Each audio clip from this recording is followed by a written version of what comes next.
the importance of Christmas sa buhay natin? So, meaning is knowing the special purpose of our Savior, Christ Jesus. Yan po ang Christmas, no? All about Christmas. Why Jesus share this Christmas? So, alam mo, mga tao, bago mag-Christmas, they're always busy, no? Tama? Busy sa Christmas party. Yan. Let me see the hands na more than 2 na yung kanya natin ang Christmas party. Meron na ba? Yan, 2 or 3 na, no? So, during Christmas season, yan, busy tayo sa pag-attend ng Christmas party. Busy rin tayo sa gift giving. Yan, no? And also, busy rin tayo sa pag-antay ng bonus natin sa ating mga employer. Yan, sa praise the Lord. Kaya sometimes yung ating katawan is like nagkakaroon ng party-party na, di ba?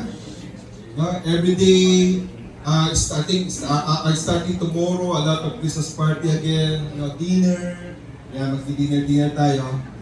But remember this, Christmas is not only one day celebration. No? It's an everyday celebration. Why?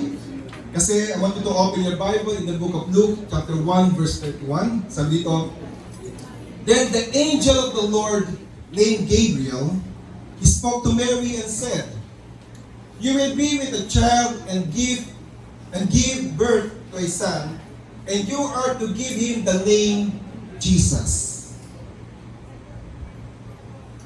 Jesus. Yeah. So, from this name, makukuha natin yung meaning ng Christmas. Amen? Do you believe in that? Kasi, ang meaning po ng Jesus, sa Greek, no? Ang tawag niya ay Yeshua or Joshua. Sa Hebrew naman, ang tawag dito, ang meaning ko ay the Lord saves. No, ang Diyos ang tagapagligtas.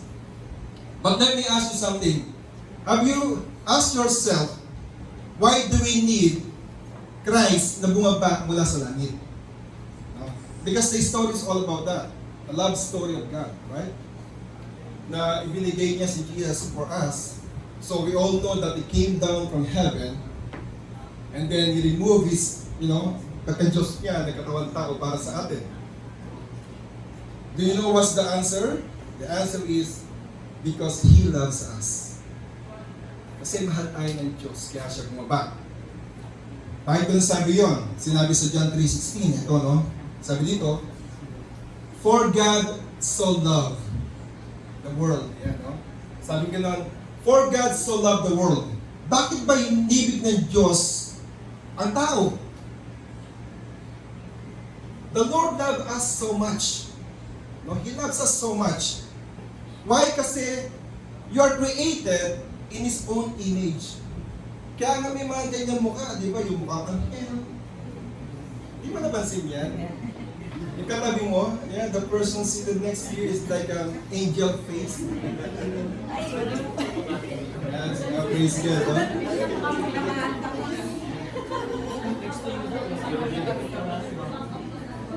But let me tell you something. When God created the world, right? Pagka pinag-aralan yung Milky Way, grabe po yung laki nun. Diba? Yung sabing kalawakan na tinatawag. And the Earth is just part of the Milky Way. So meaning, yung Earth, yung 12 ba? Ilan pang ibang planeta? 12 ba? 9 ata lang yung buwing isa. So we have 9 planets, and the 9 planets is included in the Milky Way. So if you go into to measure, it's really big, di ba? Pero, bakit ganon? Bakit si Jesus, nagkatawang tao, bumaba, para sa atin? If we go into look at ourselves from the Milky Way, o sa Earth, nasa Earth kasi ba ng mundo, wala tayo, di ba? Baka nga, gano'ng kalit lang tayo, hindi tayo makikita talaga. We're so very small. Pero, bakit niya tayo minahal? But you know what the problem this season, this Christmas? Minsan nalilimutan si Jesus. Amen? Maraming tao, a lot of people, they don't like Jesus. Napansin niyo ba yun? Because Christmas for them is just a special occasion. A family gathering, na tinatawag, or exchange giving, or ano ba, especially pagka malungkot ka, no? Yung tipong wala kang partner during the Christmas. Yung makakanta mo yung awit niya ni Gary V, no? Yung Pasko na, sinta ko. O paano yun? Hanap kita. Mga ganong kanta, no? Yung parang, kaya lang, I think, anak tiri and anak ato, and they are so very happy for this Christmas. Amen? Amen. So, praise the Lord, no? Nakakaingit. Naalala ko tuloy 24 years ago. Nung ako iniwan ni Pastora, pumunta sa Cayman Islands. So praise God. Kaya lang, the problem is, a lot of people doesn't like God. They don't care about Christmas. For me, Christmas is about bonus, about money, di ba? Yan, no? Yung bumibili ng mga bagay, buying a lot of things for Christmas. Yung para pang sinasabi na, ano ngayon, if Christ loves me. Di ba? Parang sinasabi na, I don't care. Ano yung Christmas kasi parang is part lang ng buwan ng December. Sa karamihan. But J.E.1 people, we know the meaning of Christmas. Amen? If you're a Christian, you know the meaning of Christmas. So, kaya maraming tao, they celebrating Christmas, but not including Jesus. Amen? They're celebrating Christmas, but they're not considering or including Jesus with the celebration. Why I said that? Remember, walang Christmas, there's no Christmas if Jesus Christ not born. Di ba? Wala ang Christmas pagka walang ipinanganak na Kristo. Amen. So, sa totoo lang, pinantanda yung mga maraming bagay. During Christmas, instead they put Christ or Jesus, they put Santa Claus. Napapansin niyo ba yun? They exchange Jesus is Santa Claus. Pangalawa, they call it Happy Holidays, especially in the US. They don't call it Merry Christmas. They call it, holidays, Happy Holidays. So, they try to remove Christ of Christmas, the real meaning of Christmas.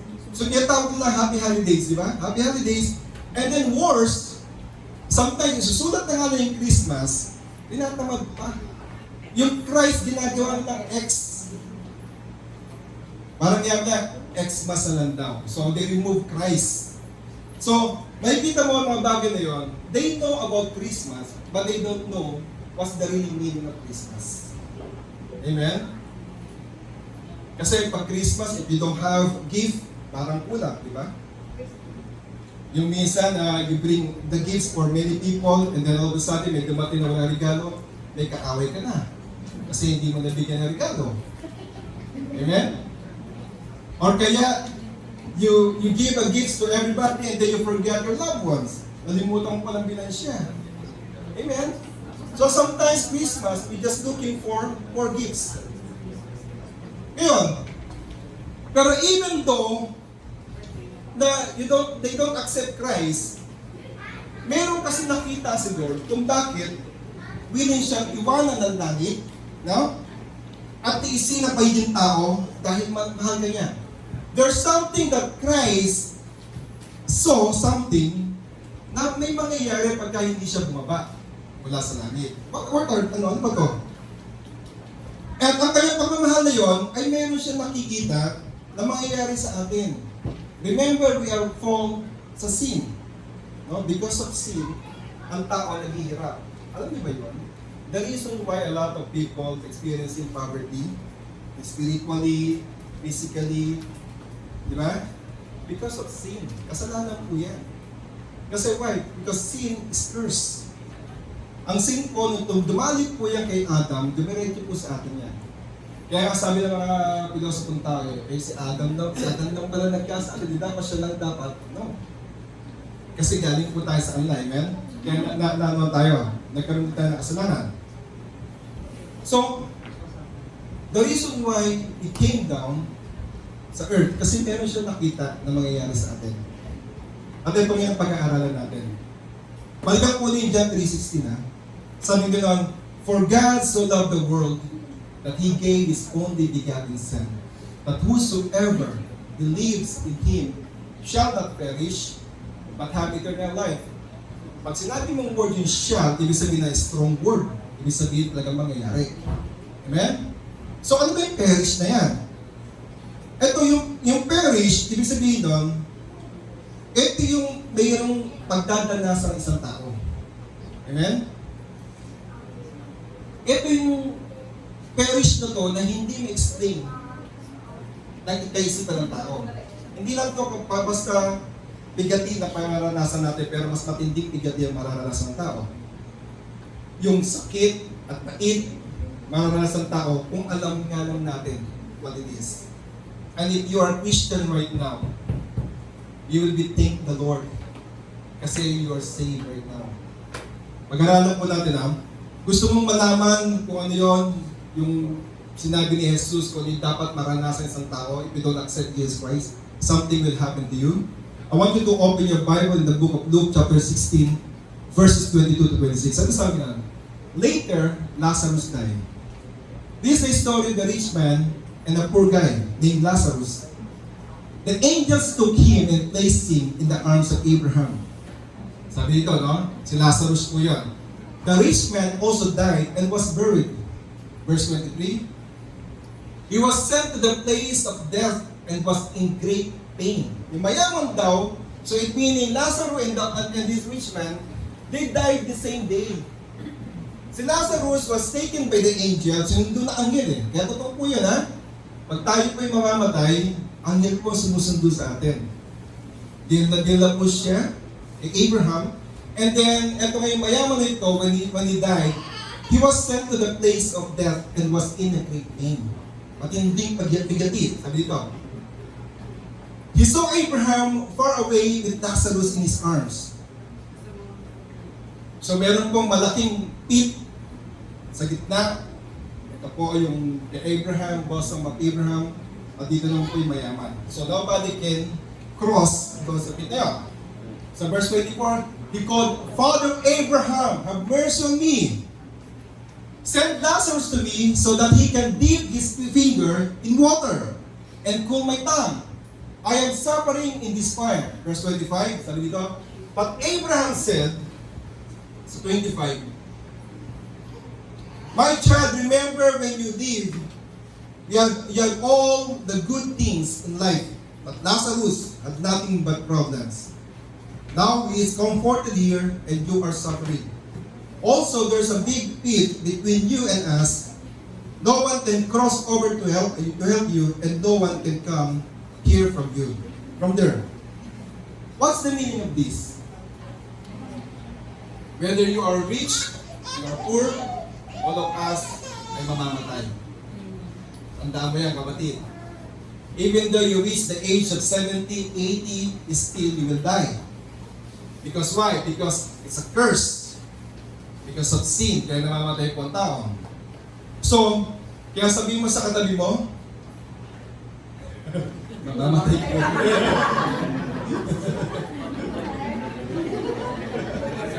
Whether you like it or not, doon tayo punta po natin. But we as a Christian, we should not be afraid of death, right? Amen. Kasi it is your ticket going to heaven. If you're not going to die, you're not going to heaven. Amen?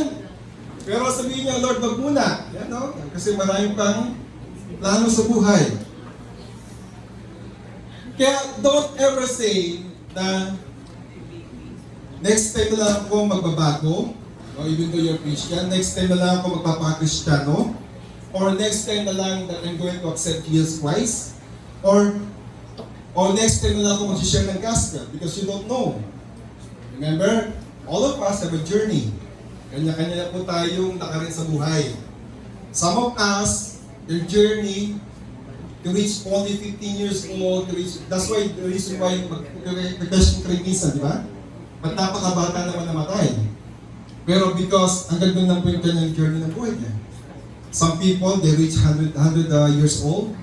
Some are reach 80, 70, 60, di ba? But still, mamamatay din. So, Sabihin mo minsan, sa kanila ako mag-share, sa kanila ako tatanggap kay Lord, you've been sharing the gospel to you, but I mean, you don't want to resist accepting Jesus Christ, but I mean, be careful, no? When somebody sharing a gospel to you, sabi sa Bible, receive it, or not, you will, meron condemnation pagka nireject mo. Pero nakita ni Jesus yung kahinat na ng tao dito. So nakita niya, sabi niya, I have to come down. Because I know if they don't receive me, if they don't believe in me, they will be what? Punishable for the life for the rest of their lives. That is why Jesus had to come to the world. Amen. So meaning, may dalawang lugar po na pupunta ng tao. Heaven and also hell. Kaya don't joke with the hell, di ba? Kasi totoo ang hell. Nakita po natin, pinakita po ni Jesus kung ano mangyayari. Listen carefully. Yung sinabi po ni Jesus dito sa may Luke na ito, sa Book of Luke, hindi po siya parable. Ito po yung katotohanan na mangyayari sa buhay ng isang tao. Amen. Ito talaga yung mangyayari sa kanya. Ngayon, napansin niyo ba that Lazarus' name had mentioned? Di ba, minention yung pangalan ni Lazarus, but did not mention the name of the rich man. Nakita niyo ba doon? Ako habang pinag-aaral ako, sabi ko, why Lazarus name is mentioned? And then, this rich man, hindi man lang binanggit yung pangalan niya. For sure, pag ikay mayaman, you're very well known, di ba? Kailangan nakapagmayaman ka. Pero hindi binanggit dito. Let me tell you something why. Kasi sabi dito sa may Revelation chapter 20, verse 15, sabi dito, no? And anyone whose name was not found written in the book of life was thrown into the lake fire. Listen carefully. When you accepted Jesus Christ as Lord and Savior, your name will be written in the book of life in heaven. So meaning Lazarus' name was in the book of life. And the old and the rich man, wala yung pangalan niya sa book of life. Kaya ang tawag lang sa kanya, yung mayaman na tao, the rich man. Amen? Kasi nga walang pangalan yung sa aklat ng buhay sa langit. Ganto. Ay kaya kunyari namatay. At sinabing gano'n, yung lalaking umaaten sa JA1. Yeah? Kasi wala yung pangalan mo sa atin sa aklat ng buhay sa langit eh. O yung mayaman na nagdadrive ng Rolls Royce, ganyan na pagkakatawag sa kanya. No? You only recognize by that. Pero pag your name is in the book of life heaven, they will tell, Dennis Pimentel. Binabanggit po. Amen?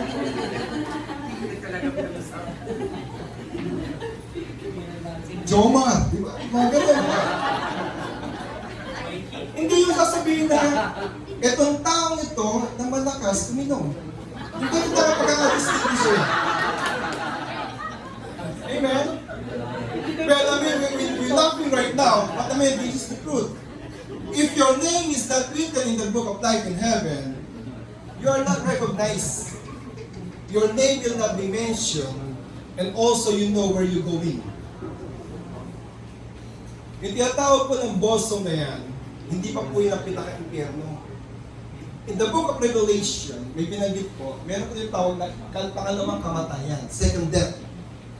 So you are there, for example, sa may bosom na yan, and then after the final judgment, ito na ngayon, ito binatawag ng pangalawang kamatayan.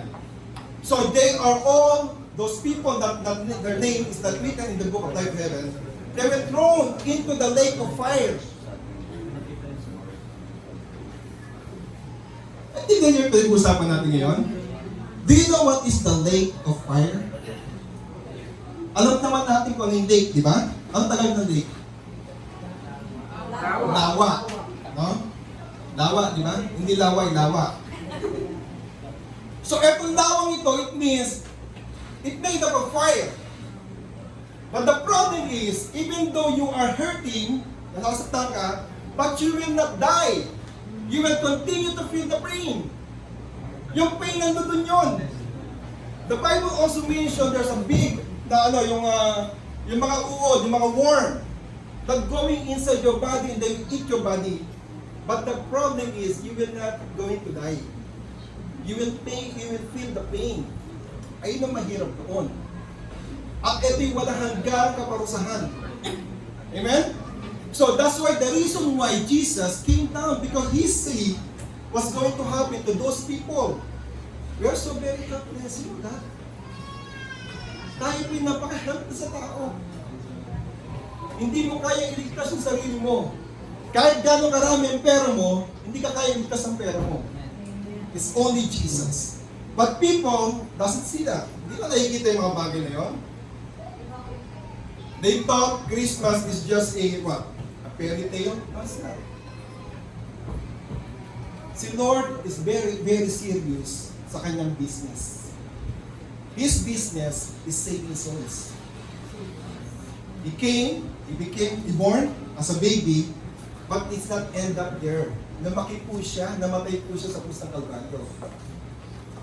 He started his ministry at the age of 30. And then he was crucified at the age of 33. Sa 3 years po na kanyang ministry, pinago niya po ang history ng tao. Amen? We are all marching going to hell. Ano niyo ba yun? Because wala na tayong magagawa sa sarili natin. Kasi tayo makasalanan. Amen? So, nakita niyo yun. That's why we are so eager as a Christian to share the gospel. No, to share the gospel of salvation that brought by Jesus. So that all the people na makakarinig ng word na yun, they will be saved as well. You're already saved, you know that? Let me see the hands na tinanggap niya si Jesus. Amen. Let me tell you something, you're already saved. Amen. Amen? Amen? Sige, palapakan na sa sarili natin. Dahil tayo ligtas na.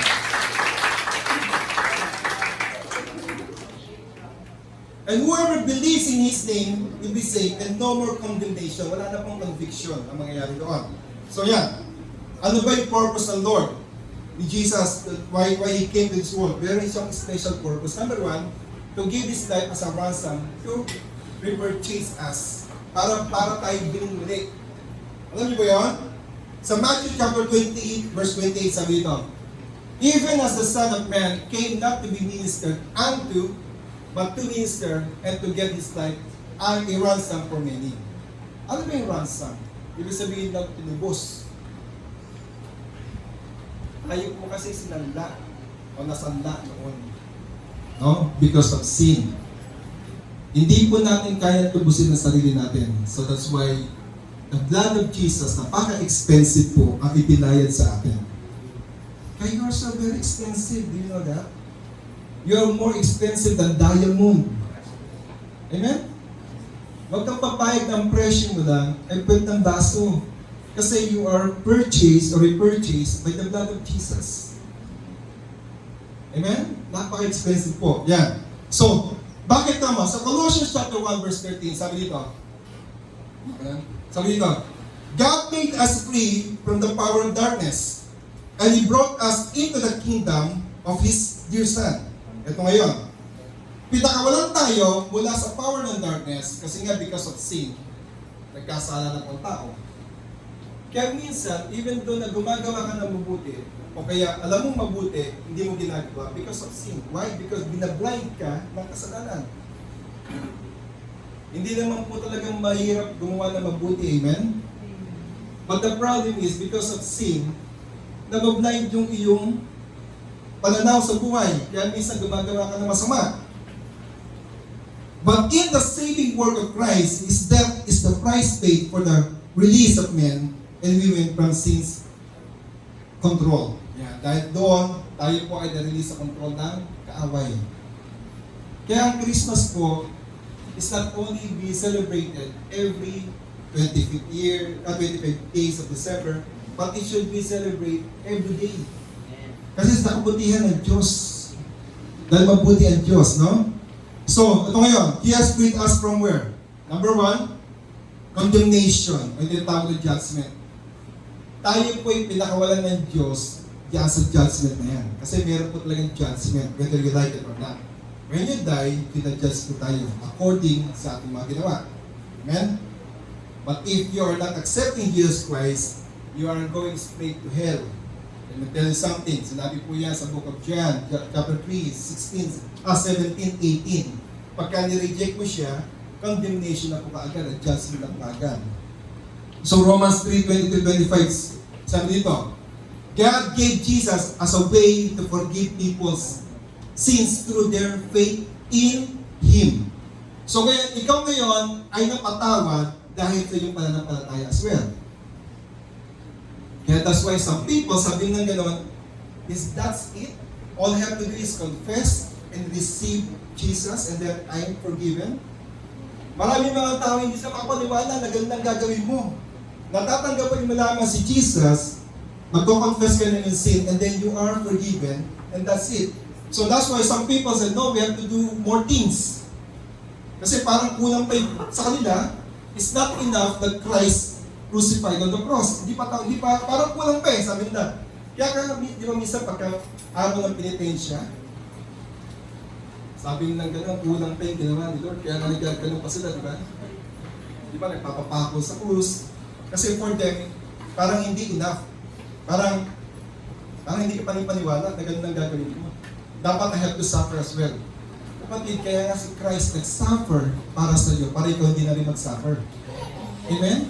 Para hindi mo na maranasan yung parusa ng kamatayan ng kasalanan.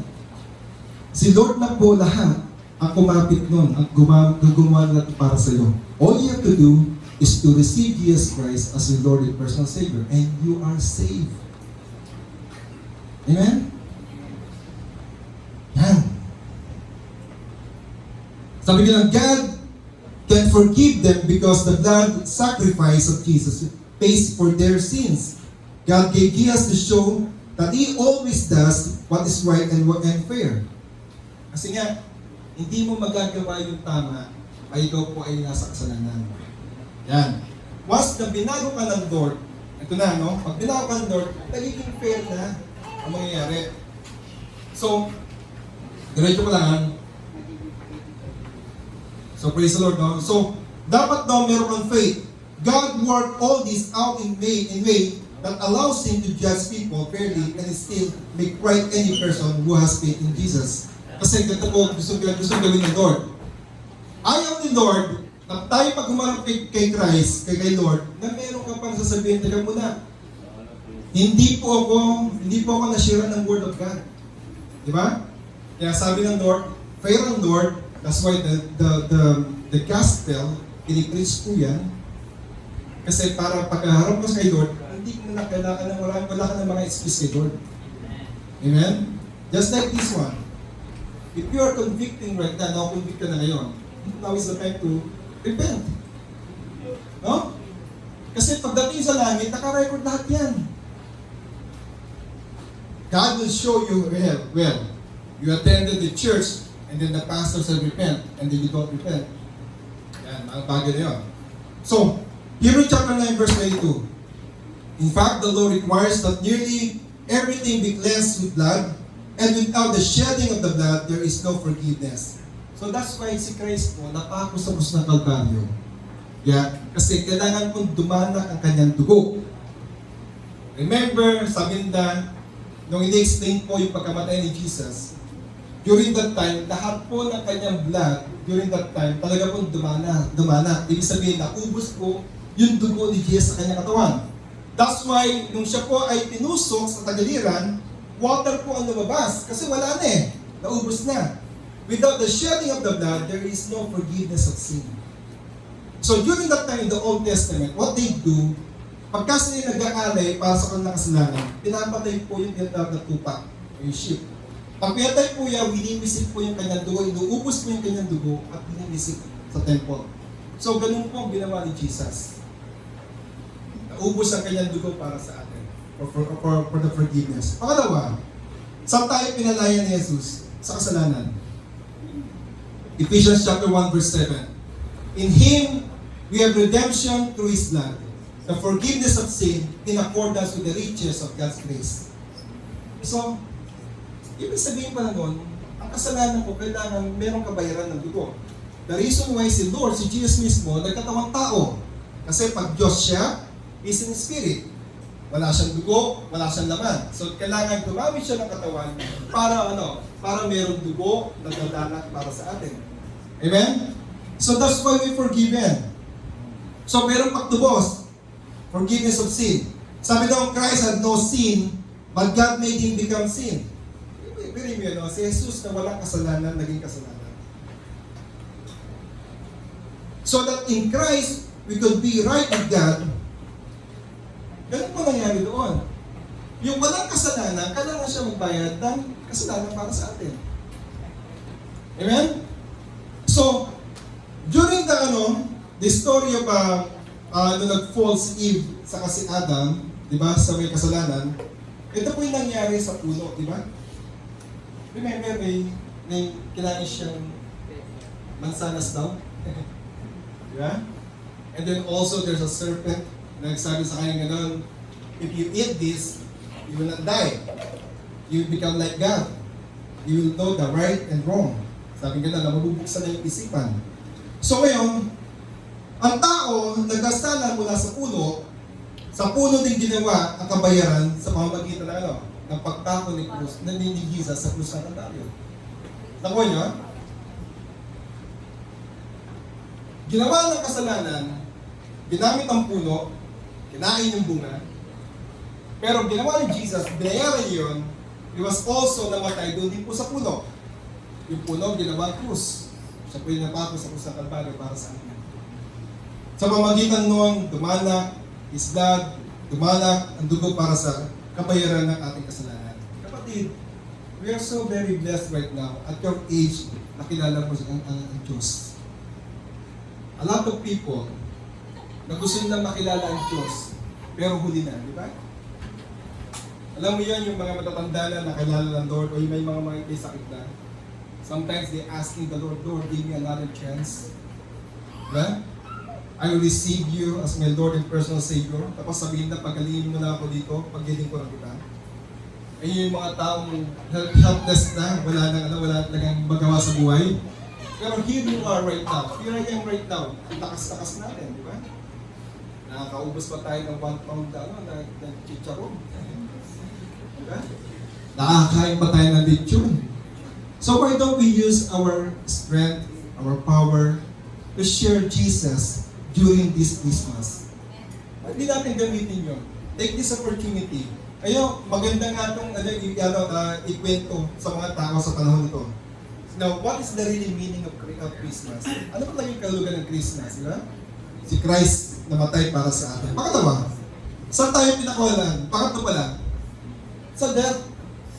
Sa kamatayan. Pinakawalan ka sa kamatayan. Bakit ka mo? So Romans chapter 8 verse 2, because through Christ, the law of Spirit of life set me free from the law of sin and death. Remember, sa Logan po kasi, maraming batas na ginawa sa tao, pero hindi naman nagagawa ng tao. Napasin niyo ba yun?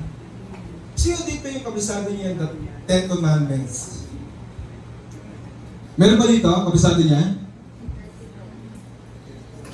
Yung pang-10, ano yung pang-10? Hindi natin alam, di ba? 10 utos lang yun, pero hindi natin nagagawa. Di ba? And then during that time, if you miss one, hindi ka na sumunod sa batas. Di ba? Correct? Pero binago po yun ng Lord. No, hindi na po sa batas, kundi ikaw po ay niligtas na wala sa kanyang kamatayan. If you belongs to Christ, God's Spirit has given you a new life. Ito nga, pag ikay na kay Kristo niya, binibigyan ka ng bagong buhay ng Diyos. God's Spirit now rules in you, in your life, and He has made you free. Yung ngayon, yung life na yun, yung spirit na yun, ito po yung nagpapalaya sa bawat isa sa atin.